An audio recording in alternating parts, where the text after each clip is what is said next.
You're listening to The Artist Athlete, episode 138.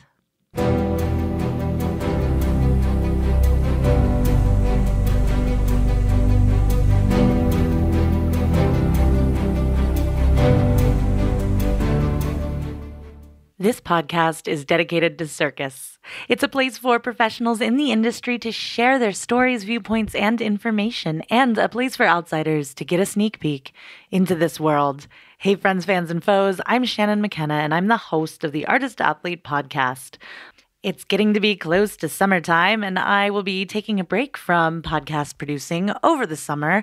But if you miss the melodic tones of my voice in your ear every single week, you can head on over to patreon.com/theartistathlete, where I will be updating from Europe all summer long.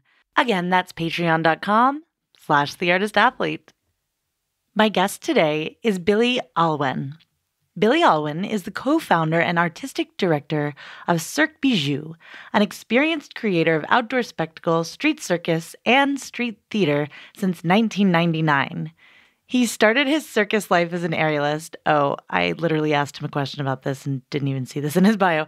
He started his circus life as an aerialist, performing all over the world in tents in fields, parks, and city centers, forming Cirque Bijou in 1999 with Julian Bracey. Since then, Cirque Bijou has made thousands of shows across the globe for audiences of 50 to 50,000. In 2012, they collaborated with Desperate Men and Diverse City to make Battle for the Winds and Breathe, which launched the London 2012 Olympic sailing events in Weymouth. It was a true epic with 52 shows in 7 UK countries, with thousands of artists and hundreds of thousands of audience members. Significantly, it brought Cirque Bijou into partnership with Diverse City. A year later, the first Extraordinary Bodies show, Waiting, was made in only 10 days with an exceptional company of disabled and non-disabled artists. Since that first commission in 2013, Extraordinary Bodies has made 3 more shows, co-directed by Billy and Claire: What Am I Worth?, Splash, and Human. In 2020, Billy created a new large-scale outdoor show that became the centerpiece of the Taiwan National Lantern Festival, which performed to 140,000 people over 16 nights. Billy is currently a board member of the Bristol City Culture Board and the Dorset Outdoor Fund. Here's my interview with Billy Alwen.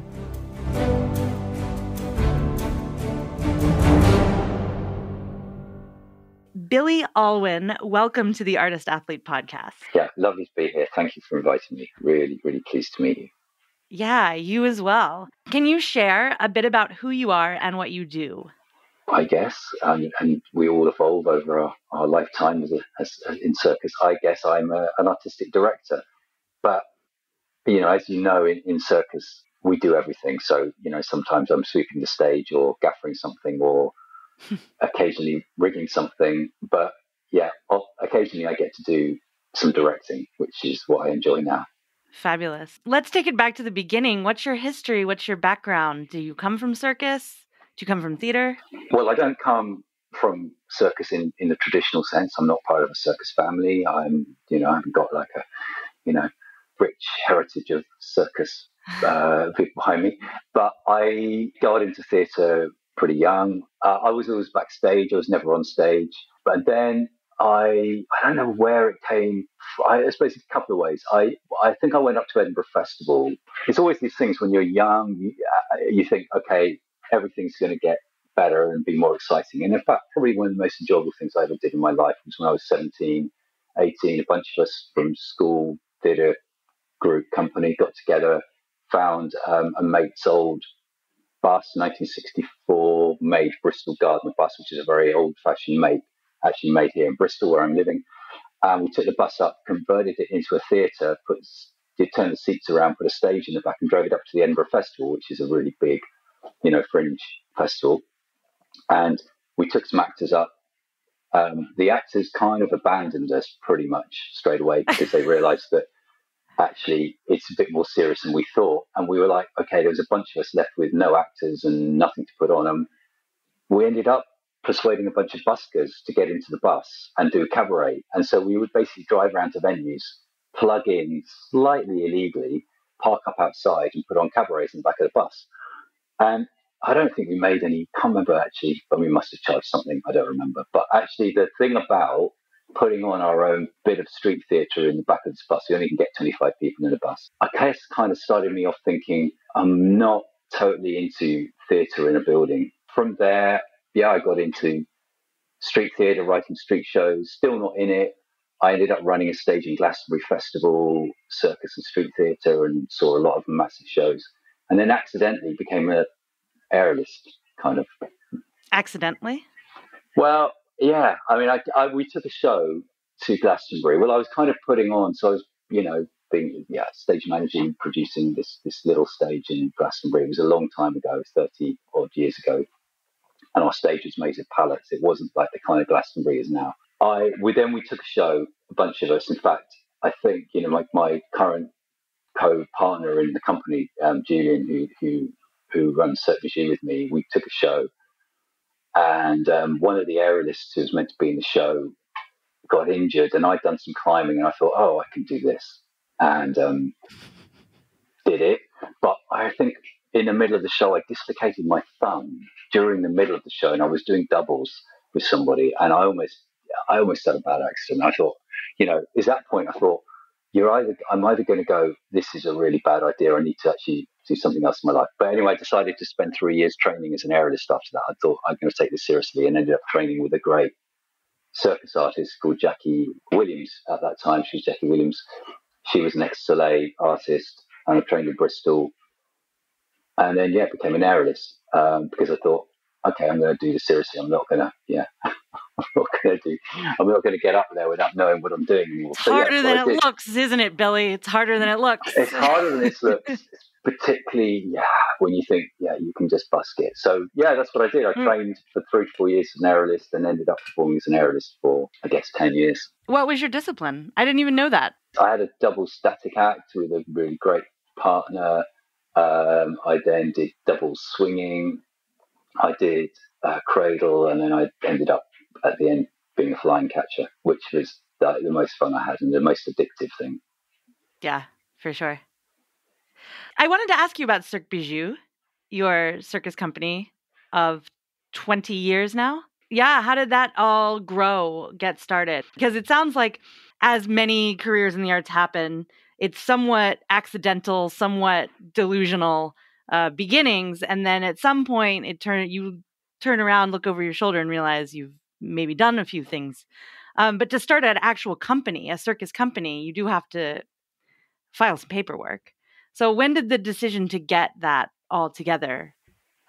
Julian Bracing, who's the other part of Cirque Bijou, and I were involved in a couple of other companies before, during our sort of early years in circus. Julian went off and did his own stuff. I did my stuff. And then we met up again and realized we'd both been working in a lot of sort of corporate circus world all over the world.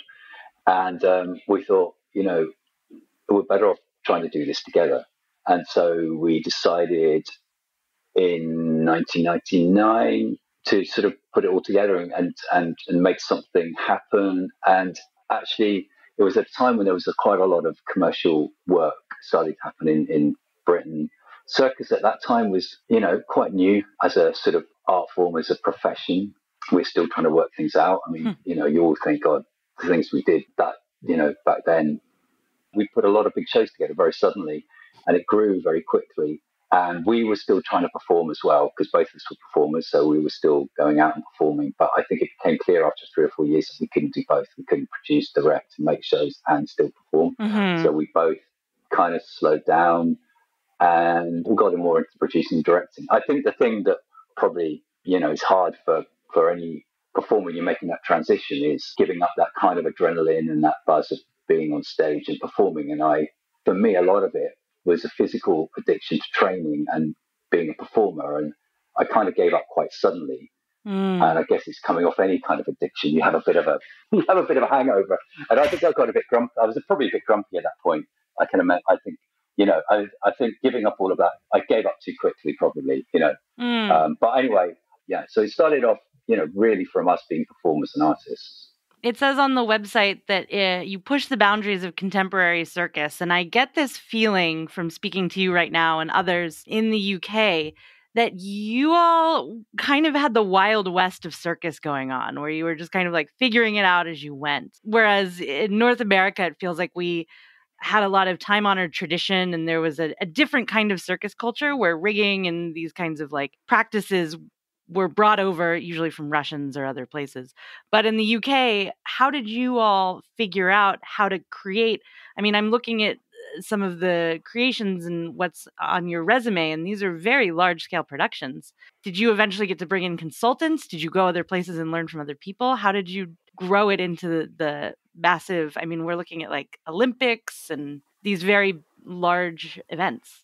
Yeah, we didn't have a template. There's no like book or anything like that. And yeah, there were a few contemporaries around, and obviously there were the big international companies that we could look at. But I think we had to learn on our feet. I mean, basically, we were.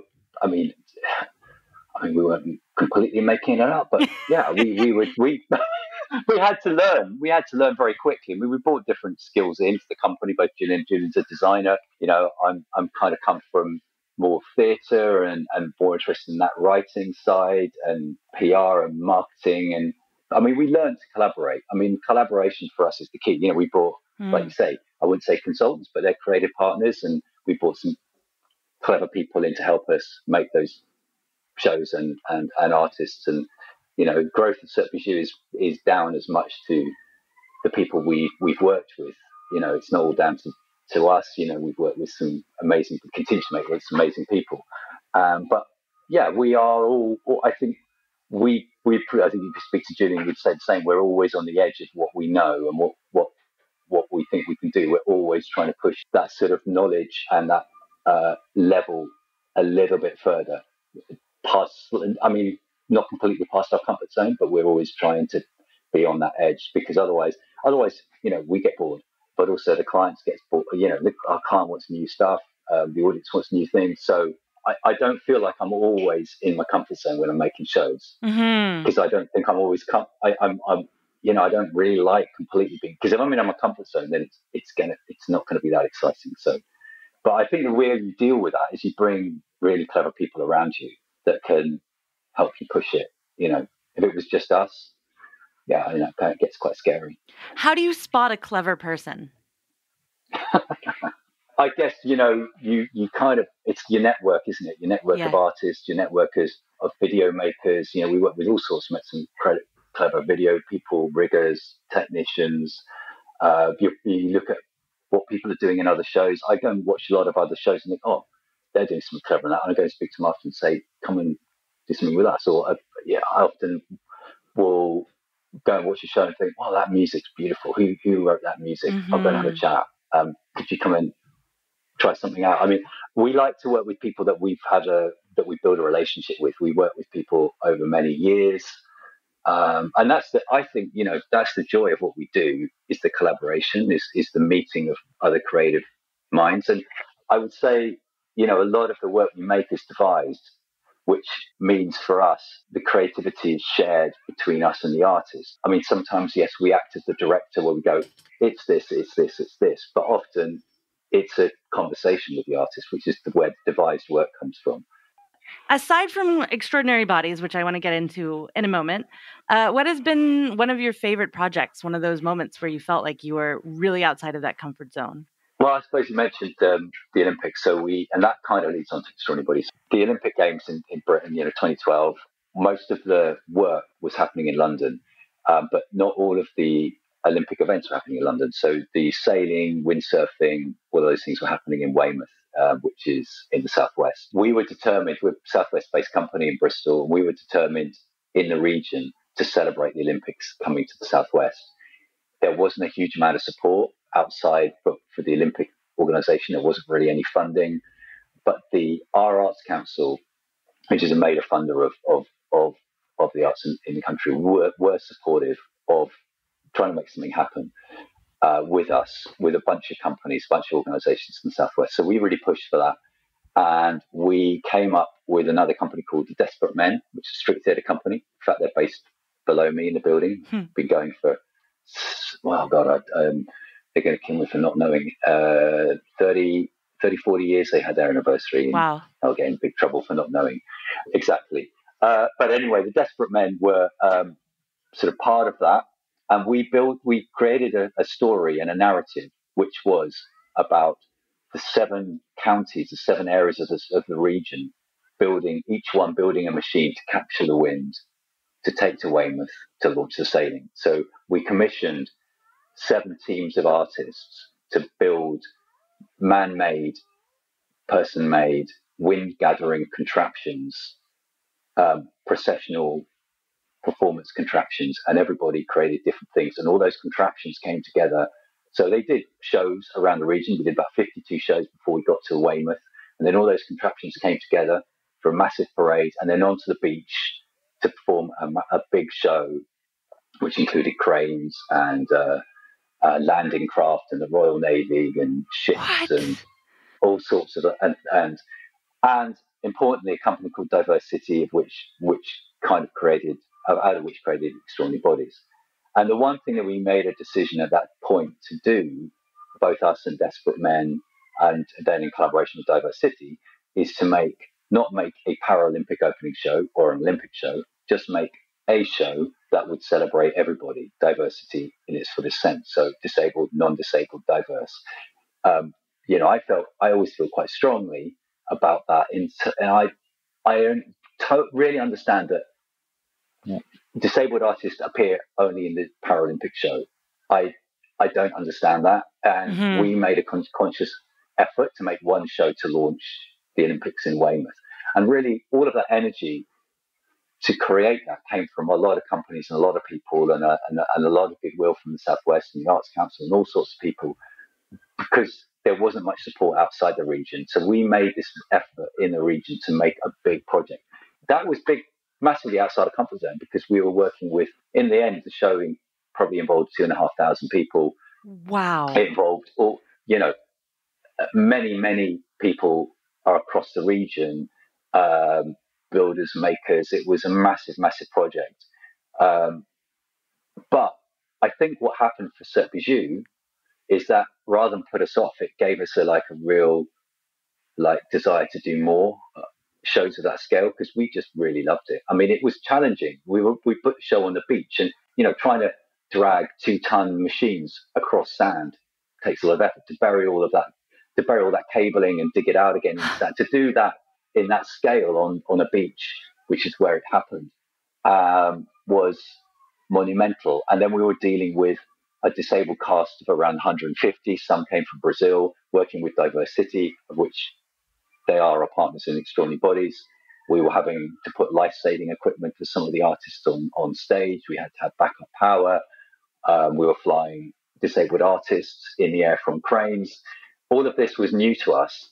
But, circus has this attitude, which I think is where it has an anarchic heart, circus, but it also has a risk-taking attitude where when people say, "Oh, that's a bit risky," we go, "Yeah, but this is how we deal with risk, and we just sort it out." It's problem solving rather than running away from risk. And that's kind of what I think that's in a sense where some of Extraordinary Bodies is the heart of Extraordinary Bodies, but it's also the heart of circus.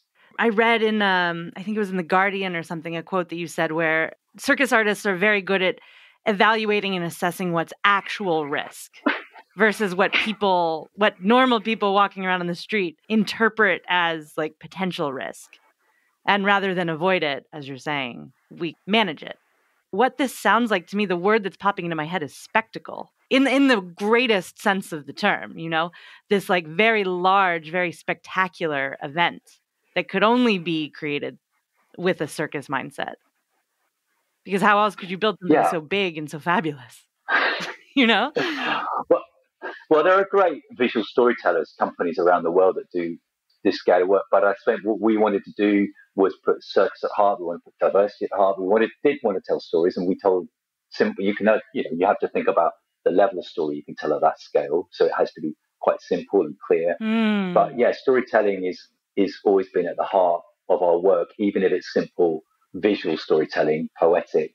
Whether it's with music, words, or whether it's with images and costume design. One of the aspects that we did with one of the aspects of that project was to work in partnership with a college, a university in Bournemouth called the Arts University, AUB, Arts University Bournemouth, and had a big performance design, costume design course. And we worked with the entire course. I can't remember how many, maybe up to 60 costume makers. And they designed all of the costumes, and visual storytelling through costume was really interesting. And that was part of that show.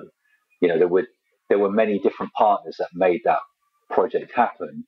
And I think what we enjoyed, you know, is the jigsaw puzzle of making a spectacle. Because the thing that I have learned, obviously, and we've all learned, Julian and myself and others who are making these shows have learned that you don't get many chances to make these shows because you have to, you get probably one opportunity in rehearsal and show. You have to make them in parts, in a jigsaw. And in your head, you put them together, but actually you only get one chance to put them all together in one place because they're so vast. You can't afford to have a crane for a week, right? Amphibious landing craft on. You can't, you know. So you have to go. Okay, we'll design that in part, and it'll all come together seamlessly. And you know, we are superstitious. I'm going to touch some wood. I'm surrounded by big wooden tables. So oh, good. I will wood.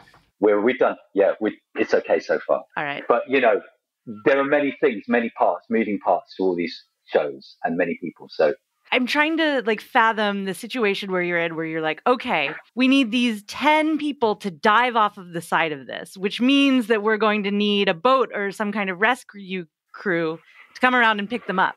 But we don't have the budget to do that for like 10 rehearsals. So we're just going to like trust that it happens. When do you say like, okay, that's what we're going to do versus maybe we don't have these 10 people dive off of this thing because, you know, again, like this idea of like risk. How do you know when to cut something and then when to just like go for it? You get a lot of really good advice from the people that are much more knowledgeable about those things than we are. So, you know, working with boats, I've worked with choreographed boats and we've worked with boats a few times. So you kind of work with the people that know what they're doing. And you might do that in isolation and do that moment in isolation. So, you know, okay, that bit works. There are some things that you don't know. For instance, the landing craft.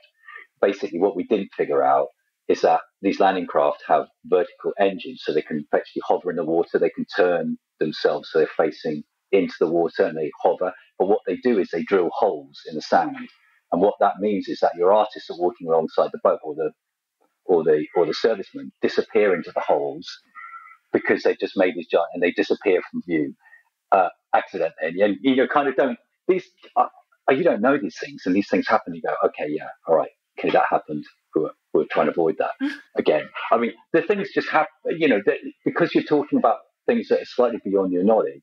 You obviously have to talk to the people that have better understanding. And sometimes you just have to sort of think, okay, work that bit out. That happened. We'll try that thing out. Doesn't quite work out in that way. We'll look at it in a different way. I think that's what's exciting, is that you're learning constantly. I mean, I don't think any of us feel like we have a grasp of every single bit of facet of everything we're making all the time, because you're constantly on a learning curve. That's what made me, I guess, go into this work rather than going into a rep theatre where I'm making the same show every night. Yeah, sure. You know?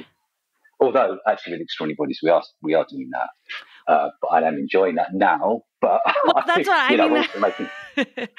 That's what I think is so interesting. And moving into Extraordinary Bodies and your project Human is not 2,500. It's not a massive scale like what you're describing. It's a smaller show. Actually, rather than me describing it, I would love to hear you describe Extraordinary Bodies and specifically the show Human.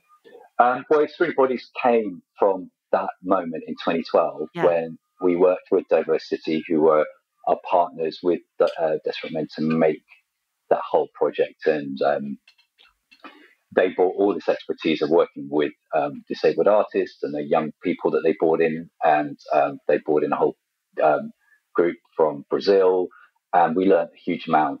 I met Claire Hodgson, who's the artistic director of Diversity. We met, actually, I can't remember who. I think she was traveling somewhere in the airport. We met in an airport cafe in Bristol. And I said to her, look, you know what? I think we've got to carry on this journey. I want to make a professional company. Let's make let's make a new company between us. Let's make a new circus company, because it doesn't exist. This work isn't happening with professional disabled and non-disabled circus artists in the UK. It's just not happening. We need to carry this journey on, and we agreed to do it. We made a show very quickly the next year in 2013 called Waiting, and worked with some amazing artists, disabled and non-disabled, and great musicians, and then carried that journey on, remade Waiting a couple of years later, and then the project has just grown until now. Extraordinary Bodies is a nationally funded organisation. It's called an MPO in Britain, so it's funded, core funded for 3 to 4 years each year. You know your funding. Wow. It happened with a very short period of time. There are not that many organisations, so it was a very fast process. Diversity hold that MPO and manage that. And now Extraordinary Bodies, we've made 5, 6, 7 shows. Human is the latest on tour. We're in.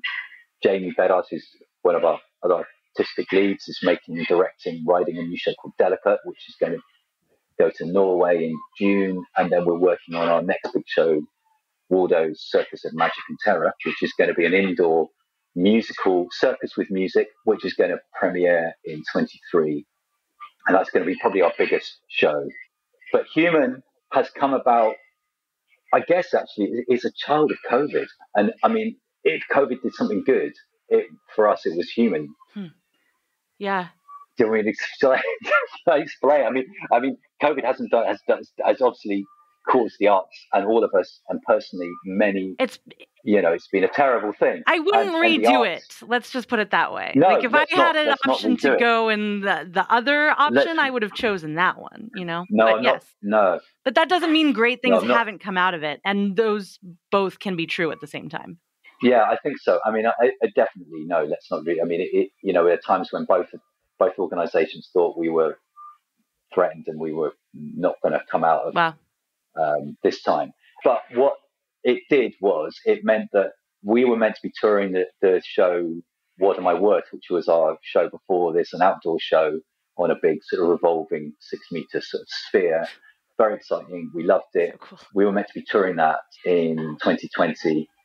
And obviously we had to pull the tour, and that show never reappeared. And we thought, Claire and I were thinking, well, what do we do? Do we try and carry on with that, or do we remake something else? And we just felt artistically, actually, we had something else to say. It wasn't right. We needed to go in a different direction. And Human came out of conversations with our artists about where they were. So it came out of, Human was made out of an audio script in a way, I guess in a way similar to podcasts, in a way similar to This American Life or podcasts or it came out of a series of conversations, and then it basically got produced into the show through our brilliant writer, Hattie Naylor, who kind of put it all together into a series of chapters. So the show is a series of chapters, and it's a series of thoughts and ruminations on different aspects of life. So in the show, we talk about mental health, we talk about motherhood, we talk about sweets, we talk about making chocolate cake. The artists, it comes from the artists and the artists' lives and the artists' sort of stories. And then the circus and the music, and it's got live music, it's got video, it's got digital, it's got film. And it's just an amalgamation of that. It took about a year or so to make, I guess. And it was a very slow process because we couldn't go into a room. Right. So it was a year's process of making this online and putting it together. And finally, we got to go into a room to make it for about 2 weeks. Or 2 weeks, basically. I think we had to make it finally. But it felt like we've been making it for a long time because we've been having those conversations on Zoom for many months. Yeah, sure. It strikes me, though, projects like this that are so personal, what I've seen is that those do tend to be very dependent on the cast. In a large production, right, you can kind of interchangeably put people in and out if someone gets injured, if someone gets sick, if someone has to go away for whatever reason. But in a show where there's very personal storytelling, what I've seen is there's not really the luxury of that, because you have another kind of luxury, which is getting to know someone so personally and putting their personal stories on the table. Did you take into account any of those factors when you were doing human? Were you nervous that maybe you would lose an artist, or how did you contend with that?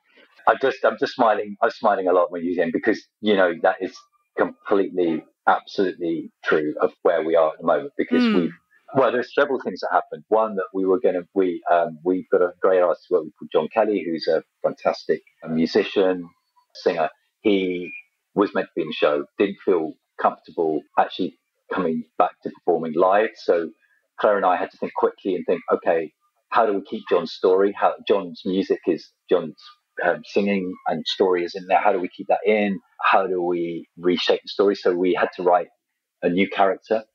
John appears in video only, but actually, if you watch the show, John is as much part of the show, and in fact, a central part of the show as anybody else. He sings. His story is on film, on the screen. But we had to write a new character and a new story. And what actually we wrote is a character, the only character in the show that has a literal narrative story, and that isn't actually factually true, but it reflects where circus artists have been. Is the story of Graziella, who Graziella is a circus artist who has had to go and find other work. So she's become a DPD driver, and she turns up because John has asked her to fill in for her. So she turns up in her DPD outfit on stage, and with the script in paper, and says, "Look, I've been asked to come in as an understudy today." And the cast are like, and she interrupts the show, and she casts no idea she's turning up, and she's like, "No, I'm here because John asked me, and I was a circus performer." And then her story plays out during the show, and that's the only one that we had to. So we wrote that in to kind of replace John physically there. John's still there digitally. All the other performers, their stories are told by them, and they're real. The issue that we've had is exactly what you say. So one of our artists has decided to have a career change. She did the tour, but she's becoming a radiologist, and she's decided so we've had to replace her in the cast. So it's her story's still there, but we've got a new artist playing that role. So yeah, it's very true. We're retouring it. So yes, we've had to kind of find artists too, but the story that we haven't, the narrative and the audio and the footage is still right. So it truly does become, instead of like a self-scripted devised work, a part in which another person jumps in and plays an actual character, because it's not the person who devised or scripted the work initially. Yeah, that's exactly right. Interesting. Yeah. So in the video that I saw, you have a white disabled man who's on the screen, John, who you're describing, and who fills in for her is Graziella, who is a seemingly, able-bodied Black woman. You have another Black woman, you have a white woman. Both of them look able-bodied or non-disabled. And then you have a disabled white man. Obviously, your focus is disability. But when you were casting or when you were conceiving of this, did you purposefully choose such a quote-unquote diverse cast? We've always said that if you want to change who's in the audience, you need to change who's on stage. Not only is absolutely all those artists, but there's also another character on stage who's on film, a guy called David Ellington, who is a deaf artist who's worked with us. Oh my God! As a circus actor. No, but he's not there physically, but he's there on stage. And actually, right. David, who signs British Sign Language beautifully.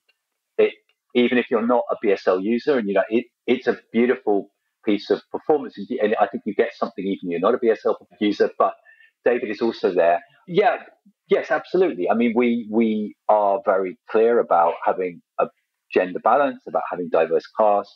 We're also clear about having the most talented people we can find. And Johnny, who you mentioned, is the young disabled artist who's a drummer and an aerialist. Johnny came to us when we were working on What Am I Worth. He came to us as a drummer, and in rehearsals it became really clear that actually Johnny's got this amazing physicality of moving and dancing on his hands and acrobatics. Yeah. And then through Extraordinary Bodies and working with other artists, he's become a trapeze artist and an aerialist. He's still a drummer. He's also a brilliant sound designer. He did a lot of the sound design on the show, and an actor and a circus artist. So, actually the biggest problem we have in recasting is a lot of these artists are so multi-talented. And when you've got a small cast, we've got Tilly Lee Chronic is singing. She's singing upside down on the trapeze. She's singing beauty. She's doing this duet with Johnny. We've got Graciela. Rebecca Solomon's Graciela, who's half Italian, speaks Italian beautifully. She's an actor, and Aerialist got Alpha originally did fantastic Aerialist and John Kelly. Actually, they're all super amazingly talented and multi-talented, and actually the skills that the acting skills are as important as the circus skills because we have a story to tell on stage. So, I try and focus on the ability, not the disability, and yes, the diversity is really important, but it's also the versatility of the artists on stage. That and that for me is what circus is about: is seeing people who are multi-talented on stage. You can sing, can dance, can do amazing skills. That's why I love circus. I've interviewed on this podcast before Erin Ball, who is a below-the-knee double amputee. And she talked a lot in that interview about this kind of feeling that as a disabled body on stage, she was often expected to play the role of either being in some way pitied or in some way like put on this pedestal of like hero for overcoming a disability rather than just being a person who is disabled as part of her identity. And so that's one of the tropes that as I was coming into this interview, I was thinking about and watching the work you have clearly escaped. And I'm wondering, how mindful are you of these kinds of tropes? There are others out there than the examples I've given. And what do you do to subvert them? I mean, I think the first thing we do is we collaborate with people like John, Kelly, and Johnny, and other artists in the company, and they're collaborators, and they're the best people to tell us. Jamie Bedard, who's our lead artist, and they are involved in the work and how we put the work on and what we say. And I mean, there's politics within the work we do, but it's politics with a small p. It's social change. Is that often is what we want to put on? But actually, fundamentally, we're telling universal stories. So actually, it's not about disability. It's about things that we all find universal. It's about love. Mm-hmm. It's about things that often love, sex, disability is not talked about. So we talk about love. We talk about mothers. We talk about sweets. We have a universal love of all these things. We can all tell stories that they transcend everything. We don't talk about disability in those sense. What we do is fundamentally, we want to make great shows. We want to make circus. The fact that we have a very diverse cast is just the fact of who we want to work with. But actually, the stories we tell are universal stories. Yeah. That's what we focus on. Reading this Guardian article, which I think I'm going to link to in the show notes because I've referred to it so many times. So future Shannon put a link to that in the show notes. Claire talks about how early in her career, she had exposure with disabled artists, and that's what encouraged her to create the work. For you personally, what attracts you, or what was that moment about where you were like, obviously, I want to be a part in creating extraordinary bodies. This work needs to be done. Why do you think it's important? Very early on, I've worked with a great organisation in the Southwest that worked with some young disabled artists and made some theatre. But actually, that wasn't what it was. I think what it was initially was when we were thinking about the Olympic project, we thought, okay, we want to make this as representation of the audience we want to appear or in Weymouth as possible. We want to make this about society as a whole.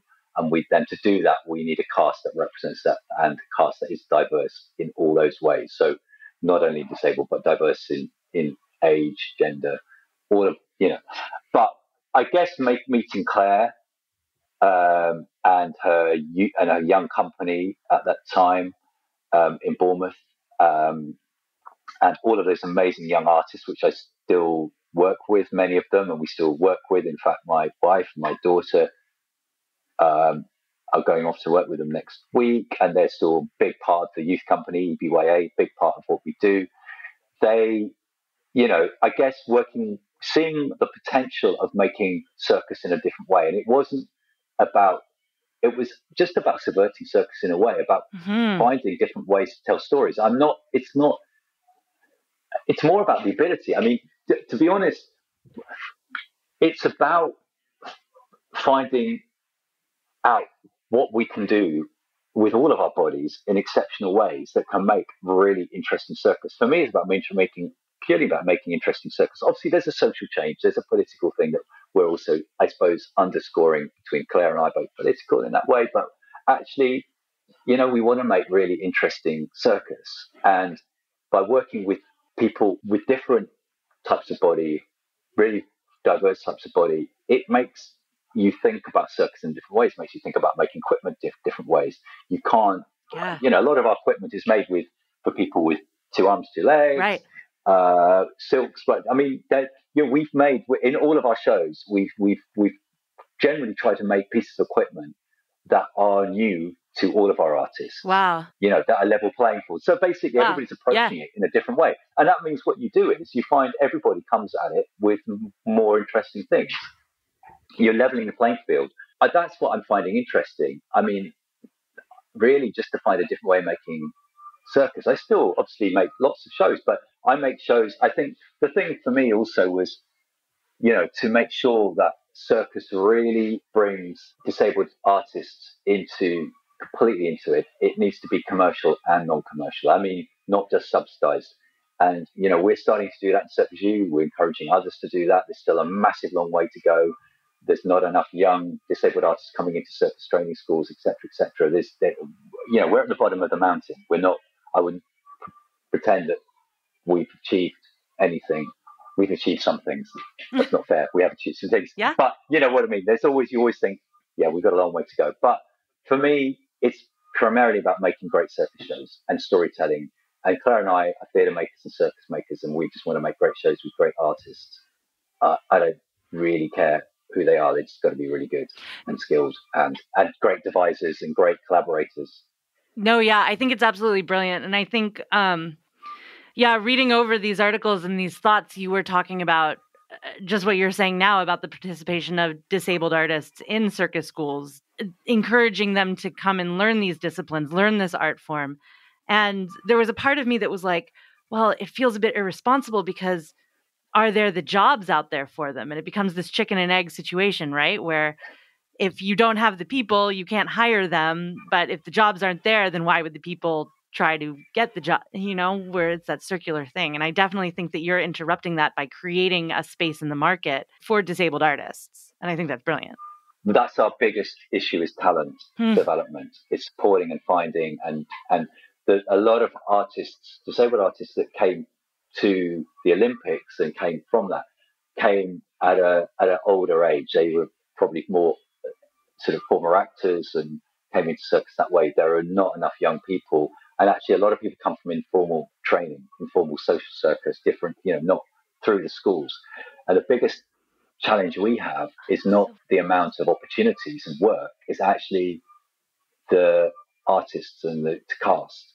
So, we do cast internationally. And, I made a show with Jen Brecker, who I'm sure you know, in America. And we've cast lots of people. Durgan Tokmak, who's a brilliant artist was in Soleil, a brilliant artist from Germany, and they're great artists. But we need to find the young people. We need to inspire those, and obviously putting shows on stage. That is part of it. Part of saying, look, there is opportunities here. We can, there is a career here. But that's the biggest challenge. That's the biggest challenge for us is talent. Is finding those kind of exciting new artists. Well, there will be links in the show notes where you can send your resume to Billy, and the company Extraordinary Bodies will be happy to look it over and maybe get yourself a job out of this podcast interview. So a bigger question that feels obvious, but I also feel like it needs to be answered over and over again, is why is this important? Why is it important to have this kind of representation and to involve disabled artists? Well, the first big impact for me with Extraordinary Bodies was the first show we made in 2013. Was when I looked out at the audience, it was the first time I'd seen a really diverse, in terms of disabled and non-disabled, audience members in that in front of me. And that was because of people who we put on stage. It wasn't because our marketing had reached the right people. It wasn't because we used the right font. It was because of who we put on stage and who was telling the stories, and because they could see that there was a representation. I mean, that goes from everything from age. The current show that Jamie's making with Delicate, I'm going to get the age wrong, but I think we've got a 70-year-old fantastic ex-ballerina on stage. It's about age, it's about gender, it's about all those things. And you don't see yourself represented on stage, and that's for us really important because a lot of our work comes from working within communities, marginalized communities. Stories that come into our work come from the people that we're meeting. And if you want everybody to come to see your work, you need to kind of have a really diverse cast. And for me, that's really important because you want to make change and you want to kind of make that change visible. It needs to be happening in your shows. So I suppose that's one of the sort of underlying goals, apart from just wanting to make great work and entertain people. That is one of the underlying goals for us. More people get to see it because more people want to, because they see themselves in it. Yeah. And the other flip side of that is if you don't make that work accessible in terms of great audio description, sign language, captions, if you don't make that work accessible to the audience, they're not going to be able to really enjoy it in the way it's meant to be enjoyed. So all of our shows are made as accessible as possible. We're not perfect. We're always trying to find new ways of doing that. You're always trying to experiment, and that's one of the really interesting and sometimes challenging things is how do we do that better? And we're experimenting with different shows and doing that in different ways. But all of our shows have a really strong element of access built into them, creative access, which helps the storytelling for everybody, not just deaf or partially sighted or blind audience members. It enables access for everybody, but it's really important the access is there because otherwise our shows won't be accessible. Yeah, right. And it seems like, based on your history with Cirque Bijou, where you're like creating these outdoor events, who better to take on a challenge like this than someone who has experience using non-traditional spaces to create circus and theater? We're coming to the end of the interview. Is there anything else that I've missed that you would like to add before I ask my final question? No, I think you've really you've asked the questions. Interesting, the questions you've asked are questions that we're asking ourselves a lot of the time. And it's really interesting that we get a chance to talk to a different audience about this, because we still feel that we don't reach enough people. And, there are lots of other companies doing great work around this area in the UK and internationally, but I think we don't want to be the only people doing it. Right. That's one of the main things for us. We win, and we're not, but we're really interested in supporting this work happening in other ways. And we're really always interested in hearing from other people who are interested in making this kind of work. What advice would you give to yourself at the beginning of your career when you were loading up that bus all those years ago? I don't know. Well, I would say that take every day as it comes, and you cannot predict the next day because it's going to completely surprise you. And I think that's probably what I knew at that time. I probably thought, life will become more predictable and, but I think, I would definitely remind myself that you're not going to know what's going to happen next day or what that show's going to turn out like. Don't try. Just go for it just take that risk. Brilliant. That well-assessed risk. Yes. Yeah. Billy Alwen, thank you so much for coming on the podcast today. It was delightful to speak to you. Thank you. No, it was great. Thank you so much. It was really, really enjoyed it.